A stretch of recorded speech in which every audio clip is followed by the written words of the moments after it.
Nama Cimehong kini tengah menjadi sorotan di media sosial. Sejumlah food vlogger yang sempat mereview bika Ambon dan lapis legit miliknya mengaku menemukan sejumlah hewan dalam makanan produksi Cimehong itu. Salah satunya adalah Tasi Atase yang belakangan menyebut menemukan kutu di bika Ambon Cimehong. Tidak hanya Tasi, Selici juga mengaku menemukan seekor kecoa kecil di bika Ambon Cimehong yang hendak ia makan. Menanggapi hal ini, Cimehong menuding para food vlogger tersebut hanyalah pansos. Menurutnya, kecoa dan kutu di makanan yang ia produksi adalah hasil editan. Disinggung soal proses quality control, Cimehong memastikan sudah sesuai standar kebersihan. Bahkan ia melakukan penyaringan adonan sebelum dipanggang. Soal banyaknya pihak yang kini akhirnya mereview produknya, Cimehong menanggapi santai. Cimehong sendiri dikenal sebagai pengusaha yang menjual produk makanannya dengan harga yang fantastis. Tidak hanya itu, Cimehong juga dikenal dengan gayanya menendang setumpuk kaleng butter mahal bermerek Wisman setiap memulai kontennya. Nah, gimana nih menurut netizen yang terhormat? Silakan berkomentar ya. Ini kalau aku jadi Tasi menanggapi jawaban dari Cimehong yang anti kritik. Dia bilang, si Tasi itu cuma numpang viral, makanya dengan upload video di YouTube biar dapat uang dari iklan. Terus aku jawab, Mehong, kan emang konten aku nge-review makanan. Makanya kalau kamu mau di-review makanannya tuh bagus, kamu buat makanan sehigienis mungkin. Ini udahlah harganya mahal, tapi buatnya nggak higienis gitu. Kenapa Hong? Dan dia masih kekeh nuduh, bilang kalau packingannya itu mudah dibuka terus dimasukin binatang lalu ditutup lagi buat di-review yang jelek-jelek. Terus aku jawab, Hong, makanya divakum aja makanannya biar monyet pun nggak bisa masuk di bika Ambon. Lalu dia nggak terima dan makin tantrum di dapurnya. Terus aku ambil adonan bika Ambonnya, aku lempar di kaleng Wisman yang udah tinggi itu, terus aku kabur biar nggak diblokir. Betul, saya nangis denger Mas ngomong semoga orang-orang ini sadar. Ya, semoga orang-orang yang udah menghujat, udah mereview kuenya Cimehong, semoga sadar ya.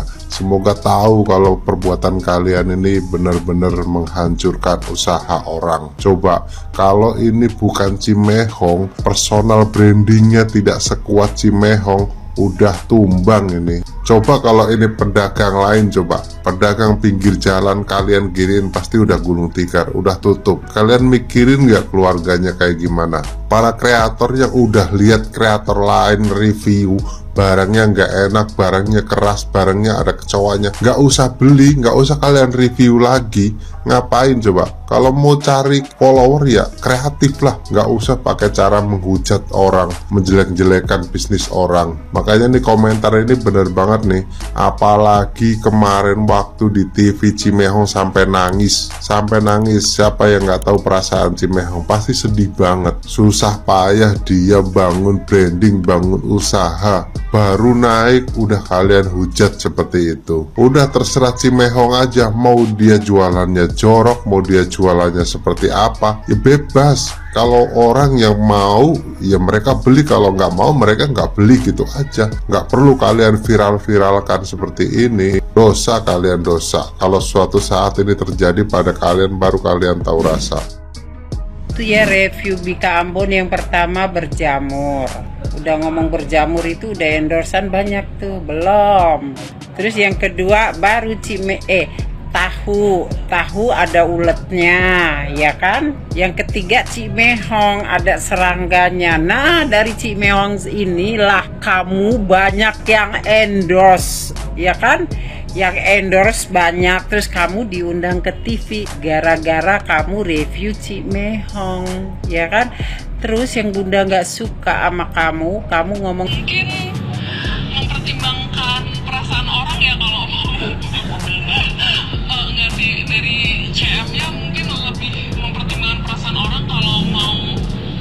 Nah, di situ yang kata bunda gini, kamu ngomong katanya Cimehong kalau mau jat sesuatu mempertimbangkan perasaan orang, ya kan? Terus kamu sendiri, kamu posting ya akun itu, kamu pertimbangkan perasaan orang tua enggak? Bunda tanya. Kamu mempertimbangkan perasaan orang enggak? Kamu ada mempertimbangkan mau posting itu mempertimbangkan perasaan Cimehong? Bagaimana dengan usaha Cimehong yang dibangun dari nol? Enak banget kamu ngomongnya. Dengan seperti itu kamu tahu, kamu kan diundang nama TV gara-gara Cik Mehong ya. Itu kamu diundang di TV gara-gara Cik Mehong. Berapa konten kamu di YouTube? Enggak pernah kamu diundang TV kan? Iya kan? Harusnya kamu bersyukur ya. Harusnya kamu mempertimbangkan Cik Mehong dulu. Jadi ya, orang itu kalau mau ngomong kita nibain ke diri kita sendiri. Paham kamu? Paham kamu? Orang lain, orang tua suruh mempertimbangkan kamu, suruh ini tentang kamu sendiri nggak ini. Fair nggak? Hah? Dan buat Cik Mehong mungkin masukan ya, masukan buat Cik Mehong, mending itu entah itu lapis legitnya, mungkin itu lapis legitnya atau bika ambonya itu dipres ya kan. Kalau dipres itu jadi orang-orang tidak bisa sabotase macam punyanya Kotbu. Coba Cik Mehong beli mesin pres untuk ngepres itu bika ambon dan pokoknya makanan Cik Mehong. Apalagi youtuber itu macam yang itu anak juga iya kan begitu. Mending beli presan deh. Oke Cik Mehong.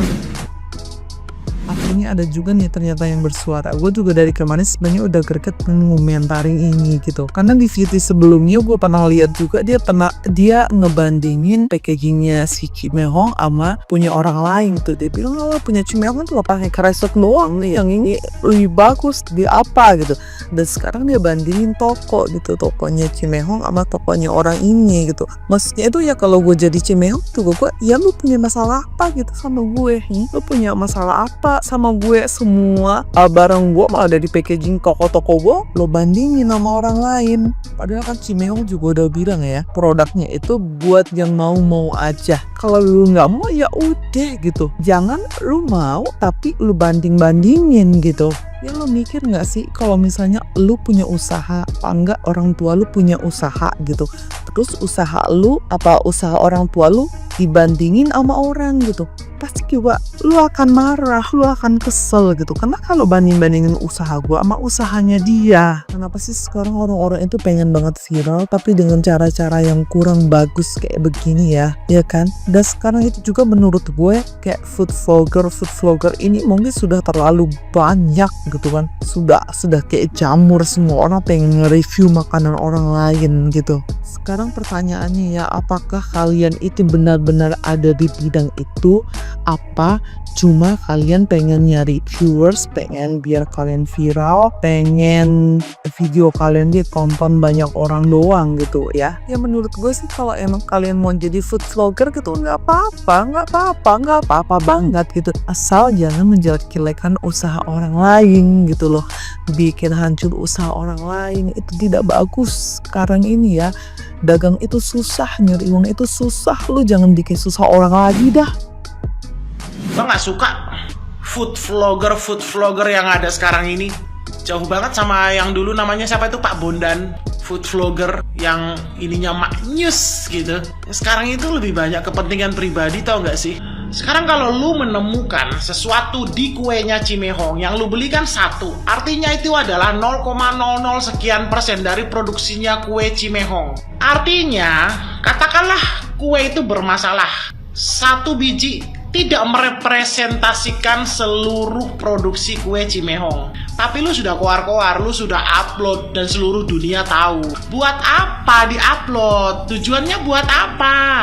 Lu kan cuma nemu di satu kotak kan? Atau lu beli 100 kotak? Jadi tolonglah ya, setiap tindakan kalian itu gak cuma merugikan Cik Mehong, tapi semua karyawan yang bekerja sama dia. Ini baru satu nih begini.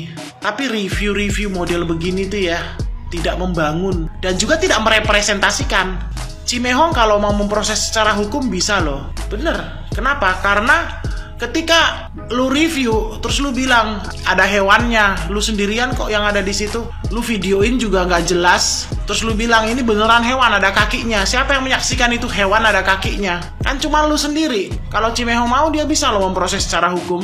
Bisa dibuktikan nggak? Jadi kalau kalian pengen tahu rasa masakan, kualitas masakan, apapun itulah, bukan terletak pada food vlogger, tetapi dari review oleh pembeli-pembeli yang bisa dilihat mungkin di marketplace ya, atau di Google Ya, jangan terpengaruh sama food blogger. Semua ada kepentingan pribadi. Maju terus ya Cimehong. Ini untungnya Cimehong yang diserang ya kan, yang dimana dagangannya itu sudah berakar kuat sejak dari zaman bahla. Gak kebayang pedagang-pedagang yang baru berdiri terus di review tiba-tiba seperti itu. Aduh, semangat Ci.